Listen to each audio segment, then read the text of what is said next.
जय माता दी। माँ भगवती की कृपा सदा आप सभी पर बनी रहे। आज गुप्त नवरात्रि का छठा दिन है और आज के दिन महाविद्या त्रिपुर भैरवी की पूजा की जाती है।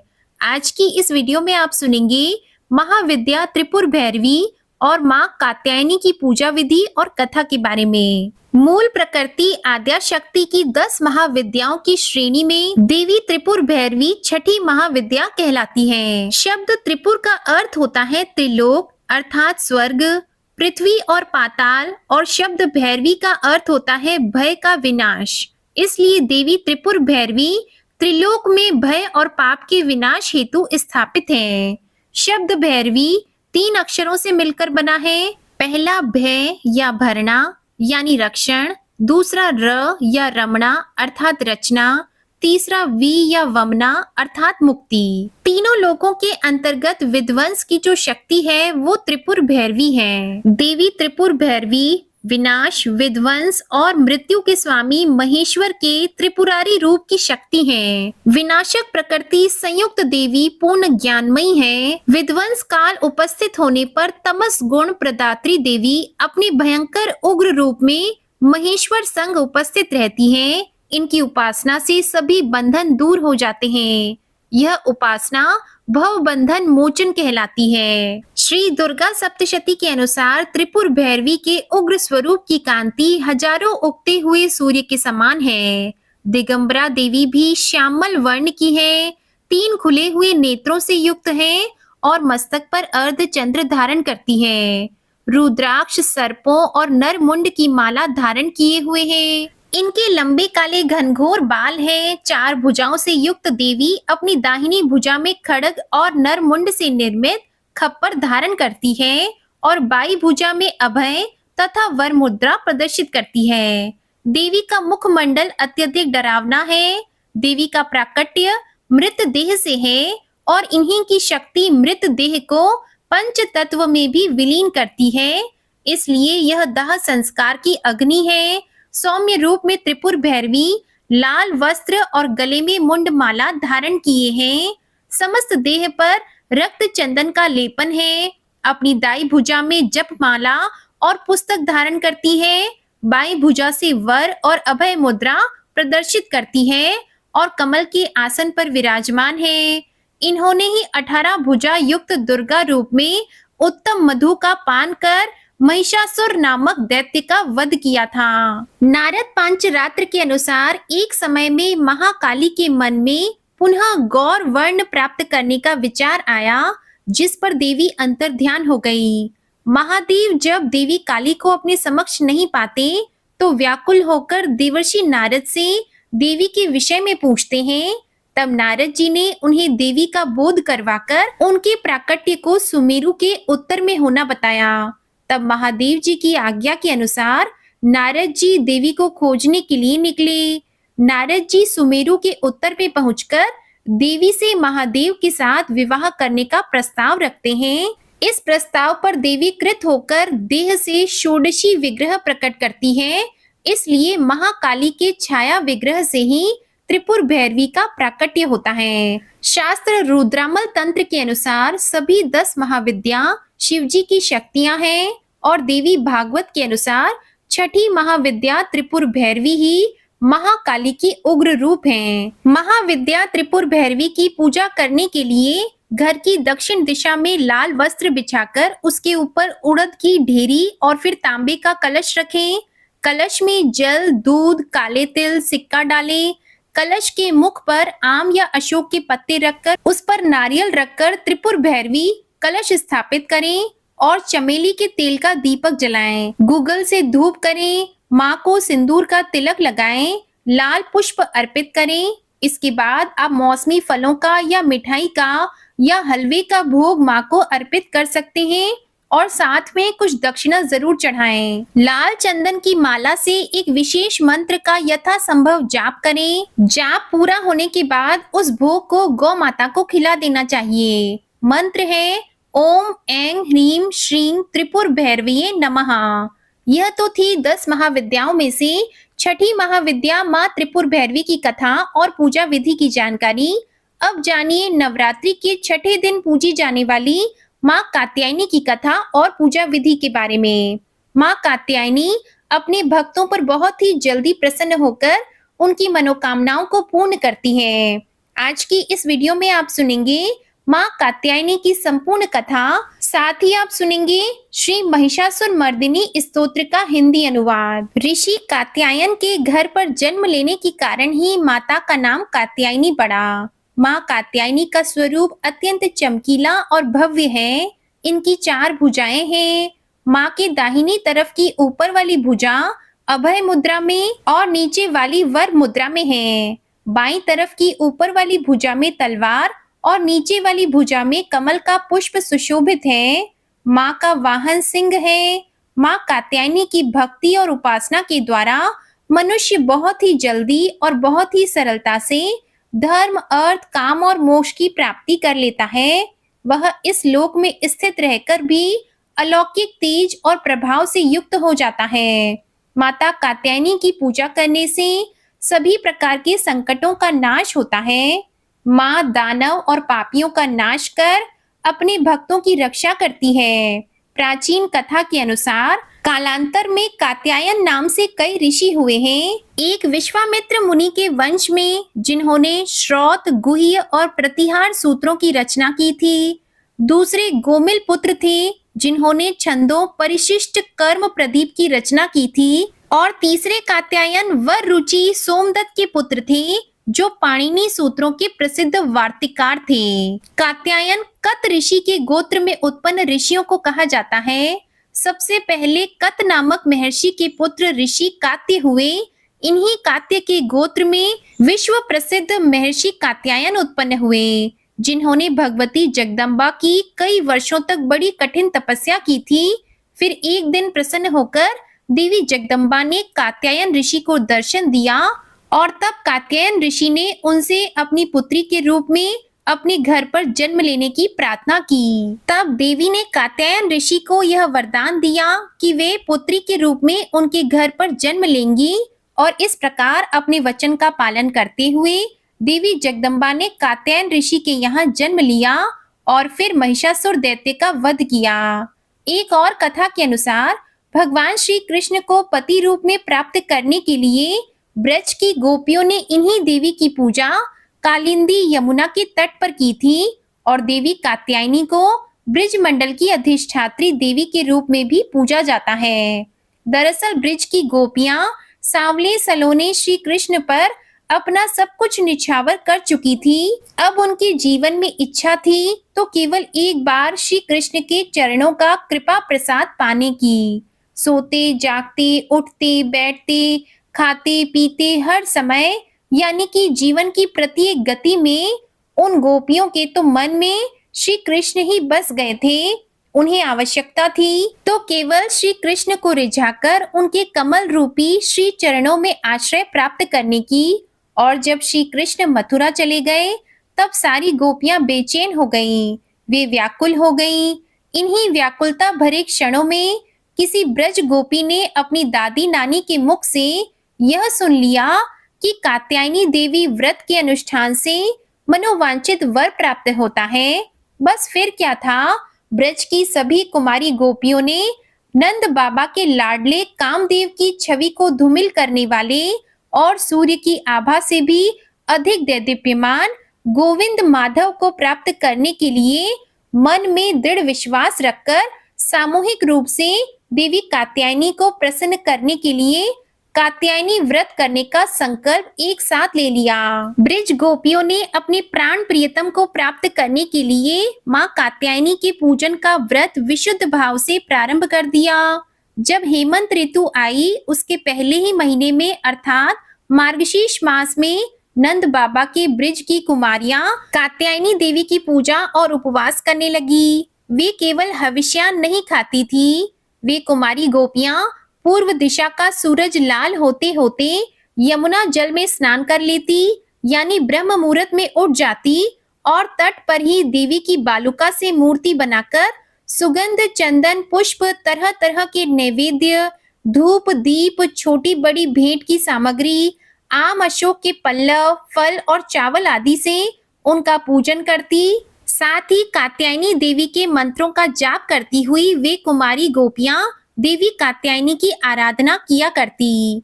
इस तरह उन गोपियों का जिनका मन श्री कृष्ण के प्रति निछावर हो चुका था, जिनका तन मन श्री कृष्णमय हो चुका था, इस संकल्प के साथ उन्होंने 1 महीने तक देवी कात्यायनी की भली भांति पूजा की। इस प्रकार की नंद नंदन श्याम सुंदर ही हमारे पति हों, वे प्रतिदिन ब्रह्म मुहूर्त में ही नाम से लेकर एक दूसरी सखी को पुकार लेती और फिर एक दूसरे के हाथ में हाथ डालकर ऊंचे ऊंचे स्वर से भगवान श्री कृष्ण की लीला और नामों का गान करती हुई यमुना के जल में स्नान करने के लिए जाती। एक दिन सारी गोपियों ने प्रतिदिन की तरह यमुना जी के तट पर जाकर अपने अपने वस्त्र उतार दिए और भगवान श्री कृष्ण के गुणों का गान करती हुई वे बड़े आनंद से जल क्रीड़ा करने लगी। भगवान श्री कृष्ण सनकादि योगी और शंकर आदि योगीश्वरों के भी ईश्वर हैं। उनसे गोपियों के मन की यह इच्छा छुपी नहीं रही। वे उनका अभिप्राय जानकर अपने सखा ग्वाल बालों के साथ उन कुमारी गोपियों की साधना सफल करने के लिए यमुना तट पर पहुंच गए। उन्होंने अकेले ही उन सब गोपियों के सारे वस्त्र उड़ा दिए और बड़ी फुर्ती से कदम्ब के एक वृक्ष पर चढ़ गए। उनके साथी ग्वाल बाल अब ठठा ठठा कर हंसने लगे और स्वयं श्री कृष्ण भी हंसते हुए गोपियों से हंसी हंसी की बात कहने लगे। अरे कुमारी, अगर इच्छा हो तो तुम यहाँ आकर अपने अपने वस्त्र ले जाओ। मैं तुम लोगों से सच सच कहता हूँ, मैं हंसी मजाक बिल्कुल नहीं कर रहा। तुम लोग व्रत करते करते दुबली हो गई हो। यह मेरे सखा ग्वाल बाल जानते हैं कि मेरी कोई भी बात कभी झूठी नहीं होती। सुंदरियों, अगर तुम्हारी इच्छा हो तो अलग अलग आकर अपने अपने वस्त्र ले लो या सब एक साथ आ जाओ, मुझे इसमें भी कोई आपत्ति नहीं। भगवान श्री कृष्ण की यह हंसी मजाक देखकर गोपियों का हृदय प्रेम से सराबोर हो गया। वे फिर थोड़ा सकुचाकर शर्मा कर एक दूसरे की ओर देखने और मुस्कुराने लगी। जल से बाहर नहीं आई तब भगवान ने हंसी हंसी में यह बात कही। तब उनके विनोद से कुमारियों का चित्त उनकी ओर और भी खिंच गया। वे ठंडे पानी में गले तक डूबी हुई थी और उनका शरीर थर थर कांप रहा था। तब उन्होंने जल में बैठे बैठे ही श्री कृष्ण से कहा, प्यारे श्री कृष्ण, तुम ऐसी अनीति भरी बातें मत करो। हम जानती हैं कि तुम नंद बाबा के लाडले लाला हो, हमारे प्यारे हो। सारे ब्रजवासी तुम्हारी सराहना करते रहते हैं। देखो, हम ठंड के मारे ठिठुर रही हैं, तुम हमारे वस्त्र दे दो। हे प्यारे श्याम सुंदर, हम तुम्हारी दासी हैं। जो तुम कुछ कहोगे उसे हम करने के लिए तैयार हैं। हमें कष्ट मत दो, हमारे वस्त्र हमें दे दो, नहीं तो हम जाकर अभी नंद बाबा से कह देंगी। तब श्री कृष्ण मुस्कुराते हुए बोले, गोपियों, तुम्हारी मुस्कान पवित्रता और प्रेम से भरी है। देखो, जब तुम अपने को मेरी दासी स्वीकार करती हो और मेरी आज्ञा का पालन करना चाहती हो तो यहाँ आकर अपने अपने वस्त्र ले लो। वे गोपियां जल में बहुत देर से बैठी हुई थी, ठंड के मारे कांप रही थी। किसी तरह सकुचाते हुए वे गोपियां यमुना जी से बाहर निकली। उस समय उन्हें ठंड बहुत सता रही थी। उनके इस शुद्ध भाव से भगवान बहुत ही प्रसन्न हुए और उन्हें अपने पास आई देखकर उन्होंने गोपियों के वस्त्र अपने कंधे पर रख लिए। फिर बड़ी प्रसन्नता से मुस्कुराते हुए बोले, अरे गोपियों, तुमने जो व्रत किया था उसे तुमने अच्छी तरह निभाया, इसमें संदेह नहीं। लेकिन इस अवस्था में वस्त्रहीन होकर तुमने जल में स्नान किया है। इससे तो जल के अधिष्ठाता देवता वरुण का और यमुना जी का अपराध हुआ है। इसलिए अब इस दोष की शांति के लिए तुम अपने हाथ जोड़कर सिर से लगाओ और उन्हें झुककर प्रणाम करो। इसके बाद अपने अपने वस्त्र ले जाओ। भगवान श्री कृष्ण की यह बात सुनकर उन गोपियों ने ऐसा ही समझा कि वास्तव में वस्त्रहीन होकर स्नान करने से हमारे व्रत में त्रुटि आ गई।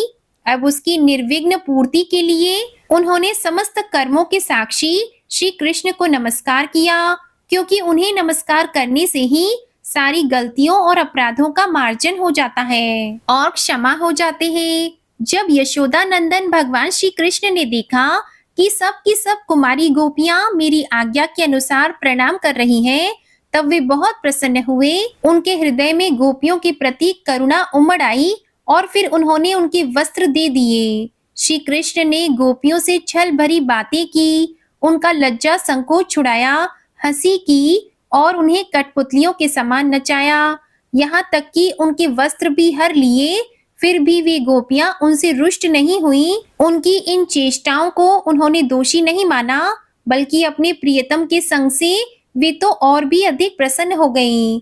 गोपियों ने अपने अपने वस्त्र पहन लिए, लेकिन श्री कृष्ण ने उनके चित्त को इस प्रकार अपने वश में कर रखा था कि वे वस्त्र पहनने के बाद भी वहां से एक कदम भी आगे नहीं बढ़ पाई। अपने प्रियतम के समागम के लिए सज कर वे उन्हीं की ओर लचीले चितवन से निहारती रही।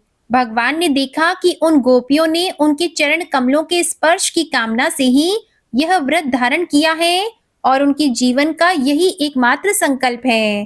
तब गोपियों के प्रेम के अधीन होकर खल तक में बंध जाने वाले भगवान श्री कृष्ण उनसे कहने लगे, मेरी परम प्रेयसी कुमारियों, मैं तुम्हारा यह संकल्प जानता हूँ कि तुम मेरी पूजा करना चाहती हो। तुम्हारी इस इच्छा का अनुमोदन करता हूँ। तुम्हारा यह संकल्प सत्य होगा। तुम मेरी पूजा कर सकोगी। जिन्होंने अपना मन और प्राण तक मुझे समर्पित कर रखा है, उनकी कामनाएं उन्हें सांसारिक भोगों की ओर ले जाने में समर्थ नहीं होती। ठीक वैसे ही जैसे भुने हुए या उबले हुए बीज फिर से अंकुर के रूप में उगने के लायक नहीं रह जाते। इसलिए गोपियों, अब तुम अपने घर लौट जाओ। तुम्हारी साधना सिद्ध हो गई है। अब आने वाली शरद ऋतु की रात्रि में तुम मेरे साथ विहार करोगी। गोपियों, इसी उद्देश्य से तुम लोगों ने यह व्रत और कात्यायनी देवी की पूजा की थी। फिर भगवान की आज्ञा पाकर वे गोपियां जाने की इच्छा न होने पर भी बड़े कष्ट से ब्रिज में गई। अब उनकी सारी कामनाएं पूर्ण हो चुकी थी। इस प्रकार जैसी जिसके मन में कामना हो, कात्यायनी देवी और भगवान श्री कृष्ण की कृपा से वह मनोकामना पूर्ण हो जाती है। आज के दिन देवी कात्यायनी की पूजा गोधूली बेला में जरूर करनी चाहिए और भगवान श्री कृष्ण की पूजा करने से कात्यायनी देवी के साथ ही भगवान श्री कृष्ण का भी आशीर्वाद प्राप्त हो जाता है। अब सुनिए श्री महिषासुर मर्दिनी स्तोत्र का हिंदी अनुवाद। हे हिमालय राज की कन्या, विश्व को आनंद देने वाली, नंदी गणों के द्वारा नमस्कृत, गिरिवर विंध्याचल के शिखर पर निवास करने वाली, भगवान विष्णु को प्रसन्न करने वाली, इंद्रदेव के द्वारा नमस्कृत, भगवान नीलकंठ की पत्नी, विश्व में विशाल कुटुंब वाली और विश्व को संपन्नता देने वाली, हे महिषासुर का मर्दन करने वाली भगवती, अपने बालों की लता से आकर्षित करने वाली, पर्वत की पुत्री, आपकी जय हो, जय हो, जय हो। देवों को वरदान देने वाली, दुर्धर और दुर्मुख असुरों को मारने वाली और स्वयं में ही प्रसन्न रहने वाली, तीनों लोकों का पोषण करने वाली, शंकर को संतुष्ट करने वाली, पापों को हरने वाली और घोर गर्जना करने वाली, दानवों पर क्रोध करने वाली, अहंकारियों के घमंड को सुखा देने वाली, समुद्र की पुत्री, हे महिषासुर का मर्दन करने वाली, अपने बालों की लता से आकर्षित करने वाली, पर्वत की पुत्री, आपकी जय हो, जय हो, जय हो। हे जगत माता, मेरी माँ, प्रेम से कदम्ब के वन में वास करने वाली, हास्य भाव में रहने वाली, हिमालय के शिखर पर स्थित, अपने भवन में विराजित, मधु की तरह मधुर, मधु कैटब का मद नष्ट करने वाली, महिष को विदीन करने वाली, सदा युद्ध में लिप्त रहने वाली, हे महिषासुर का मर्दन करने वाली, अपने बालों की लता से आकर्षित करने वाली, पर्वत की पुत्री, आपकी जय हो, जय हो, जय हो। शत्रुओं के हाथियों की सूंड काटने वाली और उनके 100 टुकड़े करने वाली, जिनका सिंह शत्रुओं के हाथियों के सर अलग अलग टुकड़े कर देता है, अपनी भुजाओं के अस्त्रों से चंड और मुंड के शीश काटने वाली, हे महिषासुर का मर्दन करने वाली, अपने बालों की लता से आकर्षित करने वाली, पर्वत की पुत्री, आपकी जय हो, जय हो, जय हो। रण में मदोन्मत्त शत्रुओं का वध करने वाली, अजर अविनाशी शक्तियां धारण करने वाली प्रमथनाथ शिव की चतुराई जानकर उन्हें अपना दूत बनाने वाली, दुर्मति और बुरे विचार वाले दानव के दूत के प्रस्ताव का अंत करने वाली, हे महिषासुर का मर्दन करने वाली, अपने बालों की लता से आकर्षित करने वाली पर्वत की पुत्री, आपकी जय हो, जय हो, जय हो। शरणागत शत्रुओं की पत्नियों के आग्रह पर उन्हें अभय दान देने वाली, तीनों लोकों को पीड़ित करने वाले, दैत्यों पर प्रहार करने योग्य त्रिशूल धारण करने वाली, देवताओं की दुंदुभी से दुमी दुमी की ध्वनि को सभी दिशाओं में व्याप्त करने वाली, हे महिषासुर का मर्दन करने वाली, अपने बालों की लता से आकर्षित करने वाली पर्वत की पुत्री, आपकी जय हो, जय हो, जय हो। मात्र अपनी हुंकार से धूम्रलोचन राक्षस को धुएं के समान भस्म करने वाली, युद्ध में कुपित रक्त बीज के रक्त से उत्पन्न अन्य रक्त बीजों का रक्त पीने वाली, शुंभ और निशुंभ दैत्यों की बलि से शिव और भूत प्रेतों को तृप्त करने वाली, हे महिषासुर का मर्दन करने वाली, अपने बालों की लता से आकर्षित करने वाली पर्वत की पुत्री, आपकी जय हो, जय हो, जय हो। युद्ध भूमि में जिनके हाथों में कंगन धनुष के साथ चमकते हैं, जिनके सोने के तीर शत्रुओं को विदीर्ण करके लाल हो जाते हैं और उनकी चीख निकालते हैं, चारों प्रकार की सेनाओं, हाथी, घोड़ा, पैदल और रथ का संहार करने वाली, अनेक प्रकार की ध्वनि करने वाले बटुकों को उत्पन्न करने वाली, हे महिषासुर का मर्दन करने वाली, अपने बालों की लता से आकर्षित करने वाली पर्वत की पुत्री, आपकी जय हो, जय हो, जय हो। देवांगनाओं के तथा थे आदि शब्दों से युक्त भावमय नृत्य में मग्न रहने वाली, कुकुत अड्डी विभिन्न प्रकार की मात्राओं वाले ताल वाले स्वर्गीय गीतों को सुनने में लीन, मृदंग की धू धुकुट धीमी धीमी आदि गंभीर ध्वनि सुनने में लिप्त रहने वाली, हे महिषासुर का मर्दन करने वाली, अपने बालों की लता से आकर्षित करने वाली पर्वत की पुत्री, आपकी जय हो, जय हो, जय हो। जय जयकार करने और स्तुति करने वाले समस्त विश्व के द्वारा नमस्कृत, अपने नुपुर के झन झन और झिमझिम शब्दों से भूतपति महादेव को मोहित करने वाली, नटी नटों के नायक अर्धनारीश्वर के नृत्य से सुशोभित नाट्य में तल्लीन रहने वाली, हे महिषासुर का मर्दन करने वाली, अपने बालों की लता से आकर्षित करने वाली पर्वत की पुत्री, आपकी जय हो, जय हो, जय हो।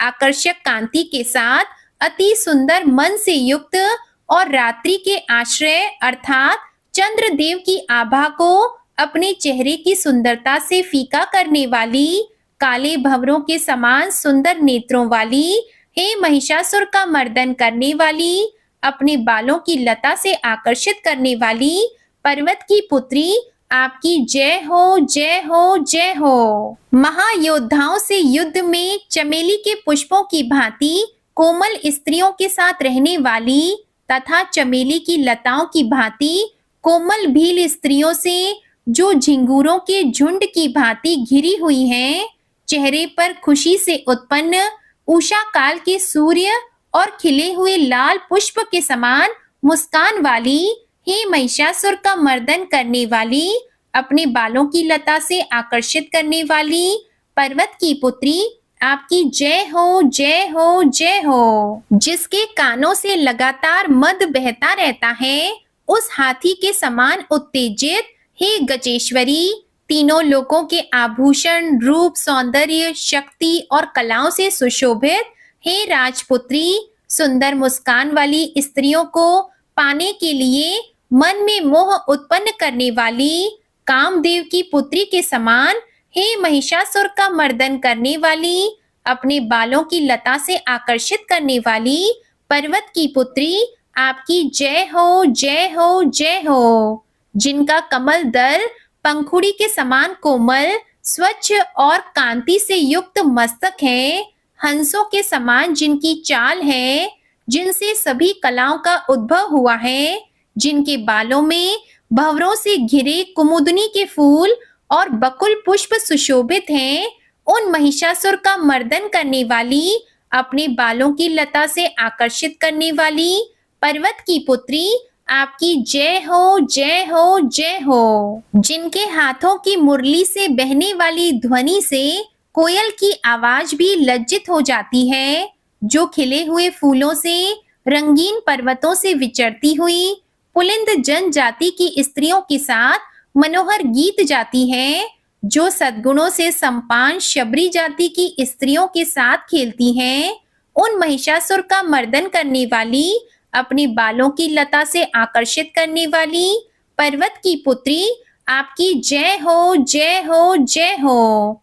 जिनकी चमक से चंद्रमा की रोशनी फीकी पड़ जाए, ऐसे सुंदर रेशम के वस्त्रों से जिनकी कमर सुशोभित है, देवताओं और असुरों के सर झुकने पर उनके मुकुट की मणियों से जिनके पैरों के नाखून चंद्रमा की भांति दमकते हैं, और जैसे सोने के पर्वतों पर विजय पाकर कोई हाथी मदोन्मत्त होता है, वैसे ही देवी के उरोज कलश की भांति प्रतीत होते हैं। ऐसी ही महिषासुर का मर्दन करने वाली, अपने बालों की लता से आकर्षित करने वाली पर्वत की पुत्री, आपकी जय हो, जय हो, जय हो। सहस्त्रों दैत्यों के सहस्त्रों हाथों से सहस्त्रों युद्ध जीतने वाली और सहस्त्रों हाथों से पूजित सुर तारक उत्पन्न करने वाली, उसका तारकासुर के साथ युद्ध कराने वाली, राजा सुरत और समाधि नामक वैश्य की भक्ति से समान रूप से संतुष्ट रहने वाली, हे महिषासुर का मर्दन करने वाली, बालों की लता से आकर्षित करने वाली पर्वत की पुत्री, आपकी जय हो, जय हो, जय हो। जो भी आपके दयामय पद कमलों की सेवा करता है, हे कमला, हे लक्ष्मी, वह व्यक्ति कमल निवास यानी धनी कैसे न बने। हे शिवे, आपके पद कमल ही परम पद हैं, उनका ध्यान करने पर भी परम पद कैसे नहीं पाऊंगा। हे महिषासुर का मर्दन करने वाली, बालों की लता से आकर्षित करने वाली पर्वत की पुत्री, आपकी जय हो, जय हो, जय हो। सोने के समान चमकते हुए नदी के जल से जो आपके रंग भवन में छिड़काव करेगा, वो शची अर्थात इंद्राणी के वक्ष से आलिंगित होने वाले इंद्र के समान सुखानुभूति क्यों ना पाएगा। हे वाणी, हे महासरस्वती, आप में मांगल्य का निवास है, मैं आपके चरण में शरण लेता हूँ। हे महिषासुर का मर्दन करने वाली, बालों की लता से आकर्षित करने वाली पर्वत की पुत्री, आपकी जय हो, जय हो, जय हो। आपका निर्मल चंद्र समान मुख चंद्रमा का निवास है, जो सभी अशुद्धियों को दूर कर देता है। नहीं तो क्यों मेरा मन इंद्रपुरी की सुंदर स्त्रियों से विमुख हो गया है। मेरे मत के अनुसार आपकी कृपा के बिना शिव नाम के धन की प्राप्ति कैसे संभव हो सकती है। हे महिषासुर का मर्दन करने वाली, बालों की लता से आकर्षित करने वाली पर्वत की पुत्री, आपकी जय हो, जय हो, जय हो। हे दीनों पर दया करने वाली उमा, मुझ पर भी दया कर ही दो। हे जगत जननी, जैसे आप दया की वर्षा करती हो, वैसे ही तीरों की वर्षा भी करती हो, इसलिए इस समय जैसा आपको उचित लगे वैसा करो, मेरे पाप और ताप दूर करो। हे महिषासुर का मर्दन करने वाली, बालों की लता से आकर्षित करने वाली पर्वत की पुत्री, आपकी जय हो, जय हो, जय हो। ये थी आज की वीडियो। अगर कथा पसंद आए तो वीडियो को लाइक करके चैनल भी सब्सक्राइब कीजिएगा और हमारे चैनल पर मंगलवार व्रत की कथा भी सुनिएगा और कमेंट में माता रानी की जय लिखना मत भूलिएगा। जय माता दी।